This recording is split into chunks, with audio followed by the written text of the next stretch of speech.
J'ai commencé, je te dirais, à avoir des complexes du plus loin que je me souvienne vers l'âge de 12 ou 13 ans. Quand j'ai commencé à avoir des formes, à voir que, tu sais, je devenais une femme. Tu sais, je commençais à avoir plus de fesses, plus de cuisses, plus de poitrine. Puis du plus loin que je me souvienne, justement, vers 12 ou 13 ans, mais j'étais complexée de tout ça. Je me comparais aux autres, à mes amis, aux vedettes que je voyais à la télé. C'est sûr que je les voyais, puis ils étaient belles, ils étaient grandes, ils étaient minces. C'est sûr que ça me complexait. Puis tu sais, en grandissant, j'ai eu mes up and down. Mais tu sais, il y a tout le temps cette petite pensée-là qui revient en permanence. J'ai reçu un commentaire en particulier qui m'a vraiment inspirée à comment maintenant j'allais parler de ça. Et le commentaire, c'était « T'es belle même si t'es en surpoids » ou genre de quoi de même. En gros, t'es belle même si t'es hors poids.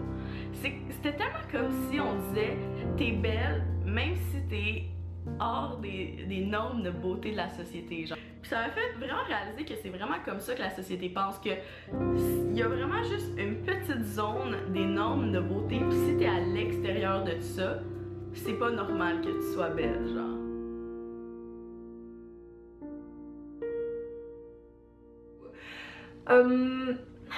C'est sûr que comme tout le monde, j'ai un peu une relation amour-haine, mais depuis les dernières années, c'est plus amour. Je pense que je commence à réaliser à presque 25 ans que mon corps il est comme ça, il a toujours été comme ça. Si je regarde, quand je regarde Instagram ou les médias sociaux, les stores, tout ça, on voit bien qu'il y a des modes pour les corps, il y en a toujours eu, puis c'est un truc que je trouve débile justement, d'essayer de modifier son corps pour correspondre à des standards de beauté qui vont changer dans 10 ou 20 ans. D'où l'importance, je pense, de s'accepter, parce que sinon tu vas tout le temps être comme influencé par ça, puis c'est vraiment tannant. Je pense que j'ai une assez bonne image corporelle pour pas trop me laisser influencer par ça. Par contre, oui, je trouve qu'on la voit, qu'on la sent, cette influence-là qu'il y a un petit peu partout. Avant, on disait tout le temps, c'est drôle, hein, on disait tout le temps que c'était les magazines, les mannequins. Ah, les mannequins sont minces, sont maigres, nanana, ça peut affecter les gens, il faut savoir que les mannequins sont retouchés, blablabla. Mais maintenant, c'est même pas ça. Je pense que c'est plus comme la chirurgie intense sur certaines stars des médias sociaux.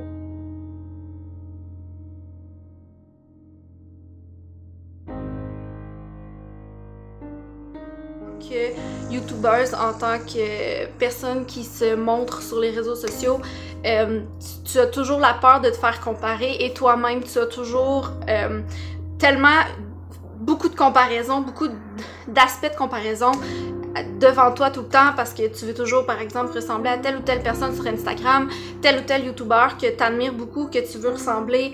Puis je pense que l'ère des réseaux sociaux, c'est quelque chose qui aide vraiment pas, parce que, comme je le disais, on a vraiment beaucoup de pression pour ressembler à telle ou telle personne sur Instagram qui est super mince.